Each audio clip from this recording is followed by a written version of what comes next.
Hey guys, so following on from my how to get your baby to sleep through the night video, as I mentioned in that, I really wanted to talk about sleep deprivation and sort of give you my tips on how to cope. And I just want to start off by saying sleep deprivation sucks. It is awful, and there is a reason it was once used as a form of torture, because you literally just don't feel yourself when you are sleep deprived. You just feel like you can't function, that you just can't think properly. It affects every single aspect of your life. It did, well, it certainly did with me. You're sort of snappier, you're, more argumentative, you feel guilty all the time, you're worried about driving because you're so tired. Everything you do just becomes more of an effort. And I personally feel like there really is not enough support for sleep deprivation and parents who are suffering with sleep deprivation. I think it's just seen as, oh well, that's just a part of being a parent, that's just a part of life.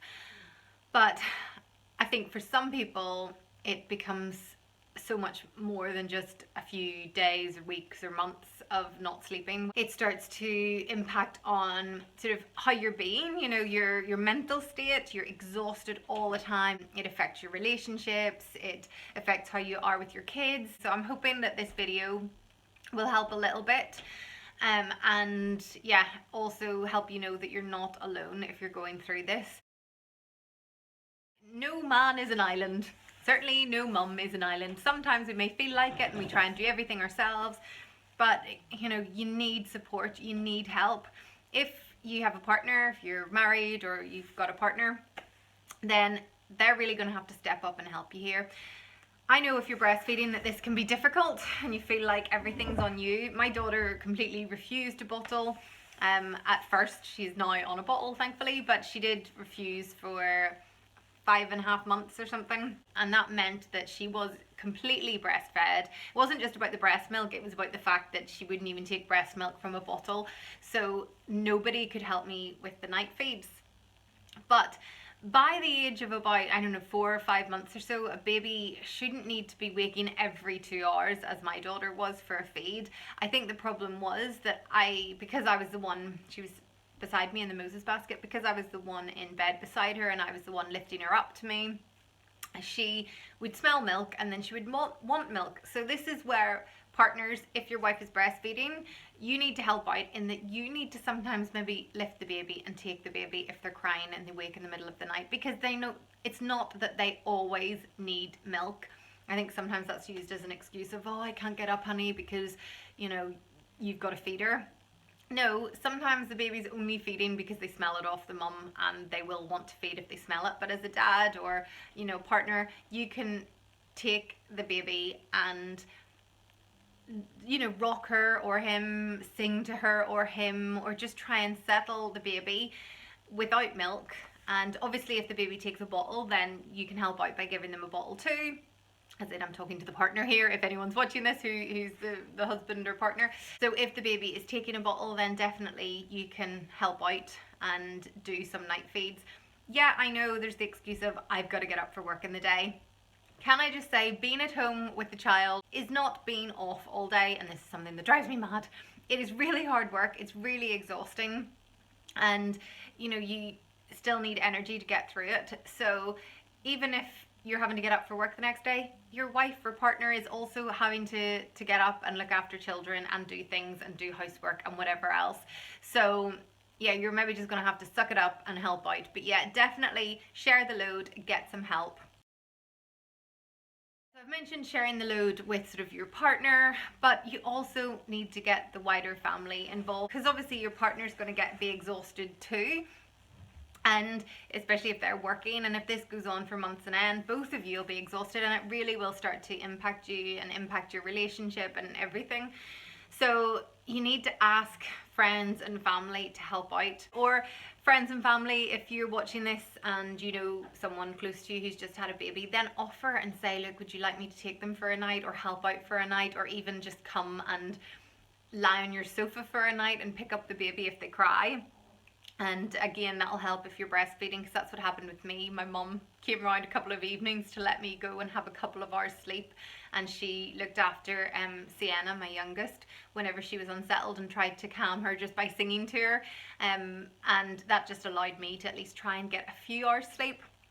So if your family live further afield, then they're maybe going to have to come down for a weekend, or you're going to have to go up there for a weekend, or, you know, I'm obviously from Northern Ireland, so my dad's in Belfast, but yeah, fly them over for a weekend and at least get a bit of a rest. I know lots of friends of mine whose family aren't nearby, but that's how they do it. They'll sort of every few weekends they'll either go up to their parents' house, or the parents will come to stay with them for a weekend, and that's also giving you a bit of a break for like a couple of days.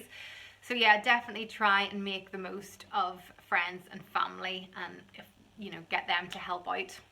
I also just want to make a note here that if you're someone that is on your own and you don't have friends and family nearby, and maybe you're not in touch with them, there are charities out there that do help and can help to come and, you know, help you out if you're really struggling. I think there's one called Home Start. I'm pretty certain that's the name, Home Start. So maybe if you're really struggling and you're on your own and you don't have any support, then look up Home Start. So there is a charity out there to help. So yeah, look that up. Okay, so my third tip is sleep when you can. Now this is easier if it's your first baby, because when they're napping in the day, you can try and nap. If you've got more than one child, this can be much more difficult, because you can't really just sleep in the day because you have another child to look after. But if you do have more than one child, I would say then try and sleep once they're both in bed. So our daughters now go to sleep at 7 o'clock, and there were so many times that I would fall asleep with my eldest daughter, because I go in and I read her story and then I lie with her, and I would fall asleep, and you know something, I'd just let myself fall asleep. Sometimes I would wake up the next morning still fully clothed, but you know, just sleep when you can. If your body wants to sleep, if you're lying on the sofa in an evening and you suddenly fall asleep, just sleep. Just don't worry, just let yourself sleep. And you know, don't be freaking out thinking, oh, I need to get this done tonight, I need to get that done tonight. When you're sleep deprived, to be honest, the priority is trying to get sleep, because it does affect everything. So if you can sleep in an evening, if you can get an afternoon to sleep, just sleep. If you can, if you can afford it, send off your ironing and send off whatever you can to other places. You know, try and outsource things as much as possible.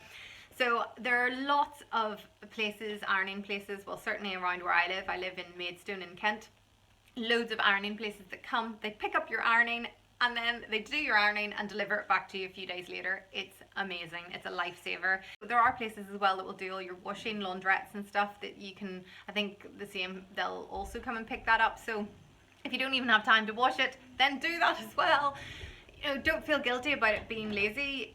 This is only a temporary thing, and it's just to get you through. And your health, you know, being able to not be so exhausted that you can't focus, you know, being safe in your car to drive is more important than, you know, you doing all your own ironing. You don't have to try and like run yourself into the ground to get your chores done. If there's a way of sending them off and paying a little bit of money just to get it done, then do it.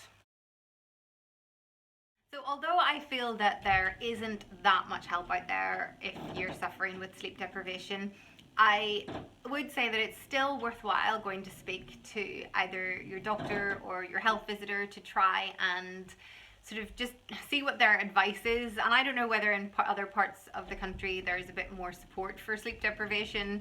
I think other people have spoken to me that I think their health visitors sorted them out with a sleep trainer. That didn't seem to happen for me in Kent. I don't know whether that's just the rule, but and I couldn't really get hold of my health visitor to talk to them about it. So yeah, it didn't totally work for me, but they can give you some things to help. The doctor gave me antidepressants and also some sleeping tablets.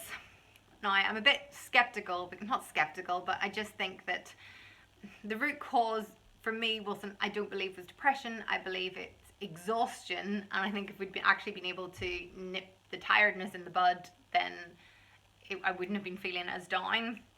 So personally, I think we need to learn to deal more with the sleep deprivation side of things than just the depression side of things. And also getting sleeping tablets isn't sometimes the best thing, because you're meant to take sleeping tablets when you can get a full night's sleep so that you're not going to be woken up. But of course, that's the whole issue, is that you can't get a full night's sleep. But for me, what tended to happen is, if once I got Sienna onto a bottle, and if my mum said she would help out, or Andrew's parents or Andrew said they would take the baby for the night, I then couldn't sleep because I was so not used to sleeping. Sounds weird, you'd think you would sleep, but no. So in that circumstance, sometimes sleeping tablets can help, because then you can take them and hopefully finally get a night's sleep when your brain won't stop ticking, but that might help you sleep. So it is always worth going to talk to them and just seeing what advice they have, and maybe antidepressants will help in the short term. I only took them for a short while, and I must say they actually did make me feel a little bit better. But yeah, I only took them for a short time because I didn't want to become dependent, and I don't think the root cause for me was that I actually was really depressed. I was just exhausted. So if all those things sort of have failed, or you're still feeling awful and you really feel at the end of your tether, as I did, then you can always get in touch with a sleep trainer. I've heard of lots of people who've had loads of success with sleep trainers, and I also worked with a sleep trainer, and I must say that it definitely did help. It didn't 100% work in terms of, she didn't suddenly magically go from not sleeping through the night to like 5 days later, wow, she was sleeping through. For me, it was a much longer process.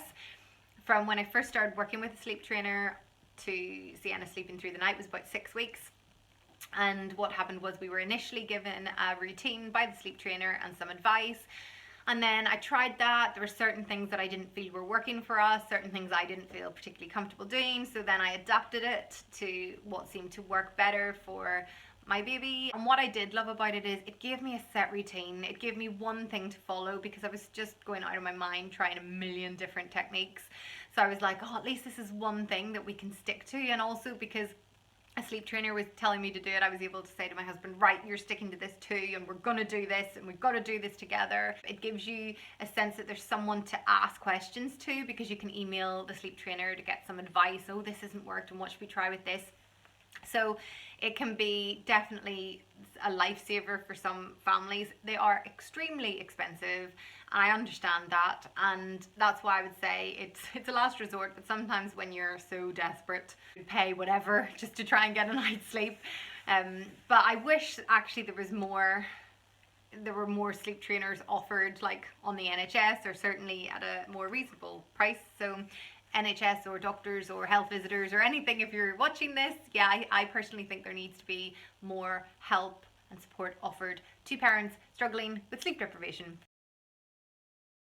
My final point is to say, please know that it won't last forever. It may feel like it'll last forever, but they will sleep at some stage, or at least they will get to a point where they aren't feeding from you if you're breastfeeding, or they'll be taking a cup, or they'll be eating. So then, you know, your husband, your partner, your parents, other people can take them for the night, and you can try and get some sleep. So it will not last forever. It will get better. And yeah, I hope that watching this makes you feel that you're not alone, that there are things you can do to try and help. Please don't feel guilty for like letting people down, for cancelling things, for having to, you know, cancel your social life a little bit. It will have to take a bit of a backseat because you're tired, and you know, you maybe want to still be the person you were before, going out all the time and meeting this friend and that friend, but you know, you just can't do it all. You will get back to that person, and you will get to see all your friends again, and they will understand, and if they don't, well, nah, you know, are they worth it? But yeah, it will get better. Good luck. Hope it all works for you. Let me know if you are struggling with sleep deprivation, if you even just want an ear to sound off, or you know, you want to just have a little moan or anything, then leave your comments below, because I know how hard it is, and if I can help anyone going through it in any way, then I want to. So yeah, leave any comments below, and as always, if you've got any tips for how to cope with sleep deprivation, then leave them below too, and I will be back soon. Bye.